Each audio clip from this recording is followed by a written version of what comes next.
Cayó para no levantarse más el ilustre historiador, insigne maestro y amigo incomparable, cuyo nombre encabeza estas pobres líneas, que en explosión de dolor dedicamos a su memoria querida. Tomás Cadavid Restrepo, 10 de julio de 1918. La Academia Antioqueña de Historia rinde homenaje a don José María Mesa Jaramillo, uno de sus miembros y fundadores más insignes, quien ocupó hasta su muerte el cargo de secretario general. Conoceremos parte de la historia de este distinguido servidor público, profesor y miembro del Consejo de la Universidad de Antioquia, jefe del archivo del departamento, gran investigador del lenguaje, la geografía y la historia. Un hombre que dio lo mejor a su región y que hoy recordamos en el centenario de su muerte. Se cumplen 100 años de la muerte de don José María Mesa Jaramillo, el primer secretario de la entidad, aquel que con Ramón Mejía, el doctor Manuel Uribeán, el doctor Fernando Vélez, don Tulio Ospina y otros hombres importantes de la pequeña villa de la Candelaria de Medellín en ese tiempo, 1903, dieron inicio a la fundación de una institución que hoy es más que centenaria. Va a cumplir 115 años defendiendo los intereses de Antioquia, enseñando y promoviendo la historia de nuestro departamento, de la ciudad de Medellín, de la República de Colombia y del mundo. Por nuestra institución han desfilado grandes hombres, grandes catedráticos, estadistas como Marco Fidel Suárez, Carlos R. Restrepo y Belisario Betancourt. Nuestra entidad es motivo de orgullo para la región y la han hecho grande quienes han participado a través de más de 100 años de vida de su fundamentación, de llevarla a que la conozcan no solo en Antioquia, sino en el país e internacionalmente, pero sobre todo a esos primeros hombres como José María Mesa, que hace 100 años partió del mundo de los vivos, todo lo que hicieron para que nuestra entidad sea lo que es en el día de hoy. Recordar la memoria de este ilustre personaje es volver en el tiempo a un hombre al que Antioquia y Colombia le reconocieron sus méritos en el momento. En ese momento de la historia, cuando hace 100 años falleció y ya habían contemplado su discurrir por el mundo de los vivos, que no solo fue ejemplo de ciudadano, de hombre cívico y respetuoso, de profesor de la Universidad de Antioquia, sino de una persona que cumplió a carta cabal con las obligaciones que le imponía la sociedad de ese tiempo. Es por eso que la Academia Antioqueña de Historia, con orgullo, celebrará esa fecha próximamente, editando el próximo repertorio órgano informativo de nuestra entidad, dedicada a este ilustre personaje y llevando en la carátula la foto de don Jesús María Mesa Jaramillo, porque él lo merece por todo lo que hizo por nuestra entidad, por Medellín, por Antioquia y por Colombia. Agradezco a la Academia Antioqueña de Historia este momento.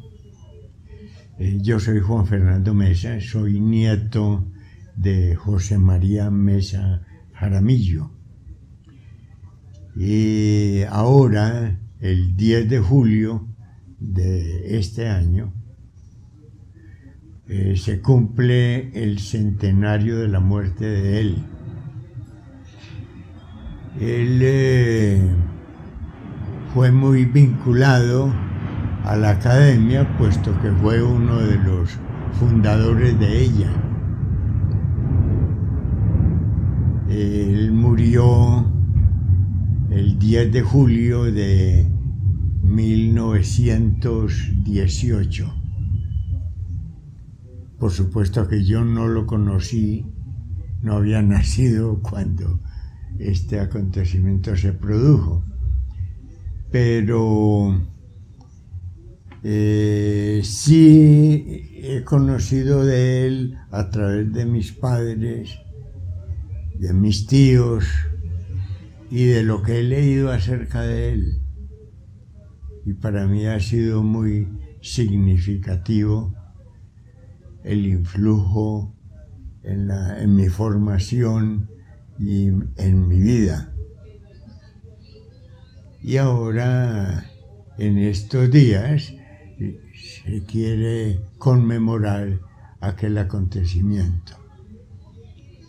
¿Quién era él? Bueno, él fue, digo es también porque persiste, espero que en la gloria eterna. Él nació en Envigado, hacia el año 1862.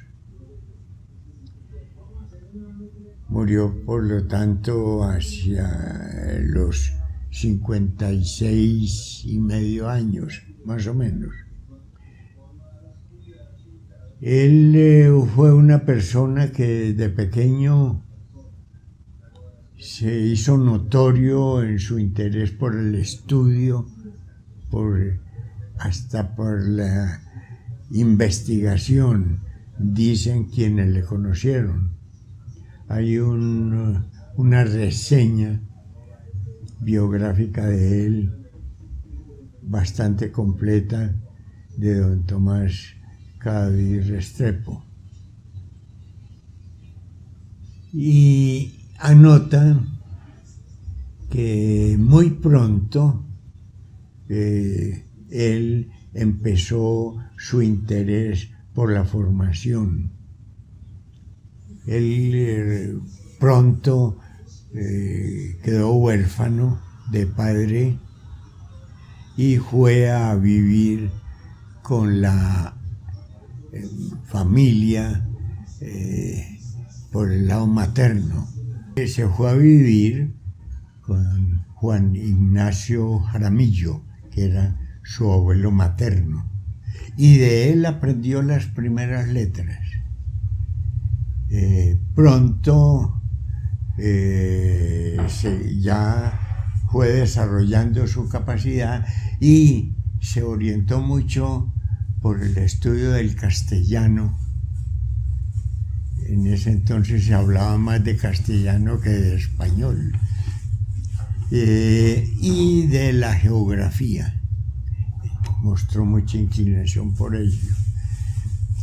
Él estudió posteriormente en un colegio que creó un cura, un sacerdote muy notable que hubo en Envigado, el padre Jesús María Mejía, que creó el colegio de Santa Gertrudis. En ese colegio él ingresó como estudiante. Ese colegio fue notable, entre otras cosas, porque tuvo excelentes profesores, entre ellos Marco Fidel Suárez. Y su desarrollo fue muy notable. Él pronto, además de ser estudiante, se convierte simultáneamente en profesor de castellano y de geografía. Fue colega en ese sentido del señor Suárez.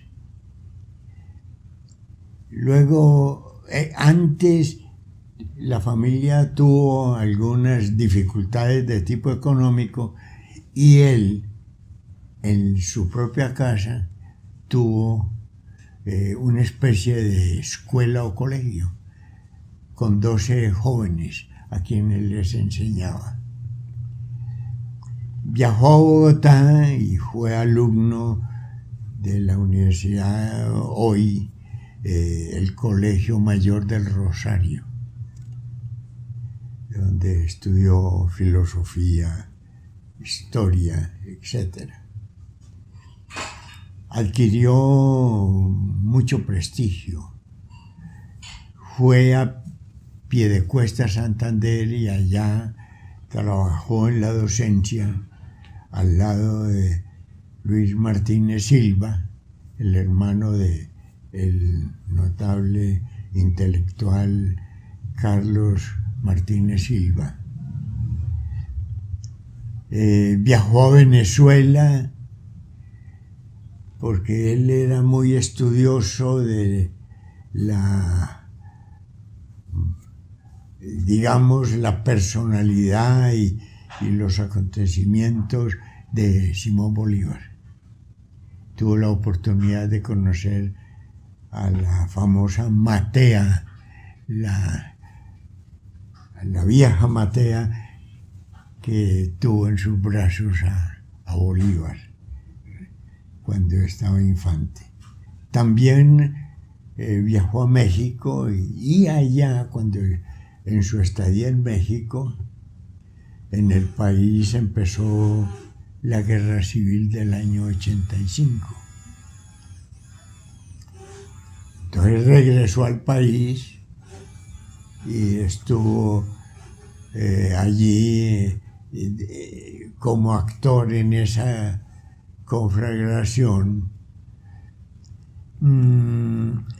Le tocó, por ejemplo, la batalla de la Humareda. Él llegó al grado de coronel, aunque nunca posteriormente quiso hacer las gestiones para reivindicar el título de tal, porque lo militar fue un incidente en su vida.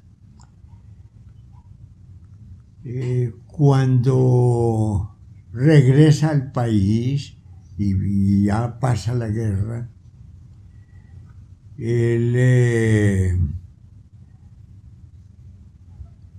llegó a ser director de la escuela del municipio de Concordia en Antioquia y posteriormente de la escuela del municipio de Caldas.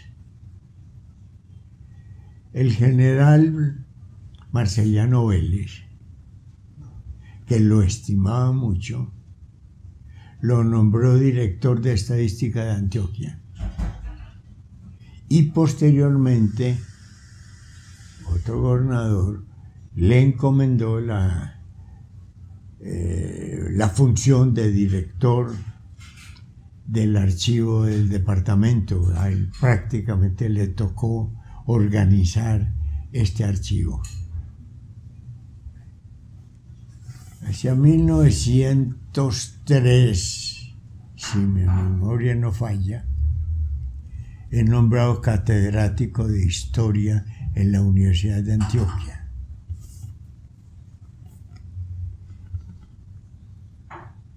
Y además fue el director de la Escuela de Filosofía del Alma Mater, de este departamento. Allí él, en sus círculos de amistad, pues figuraban personajes muy interesantes en la historia del departamento. Ya mencioné al mismo general Marceliano Vélez, quien fue gobernador del departamento. Y personajes como don Fidel Cano, como Manuel Uribe Ángel,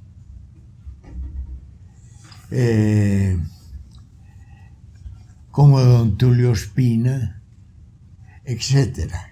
Unos 8 personajes se reunieron hacia diciembre de 1903 en la casa de don Manuel Uribe Ángel, y allí prácticamente fue la primera reunión de la Academia Antioqueña de Historia.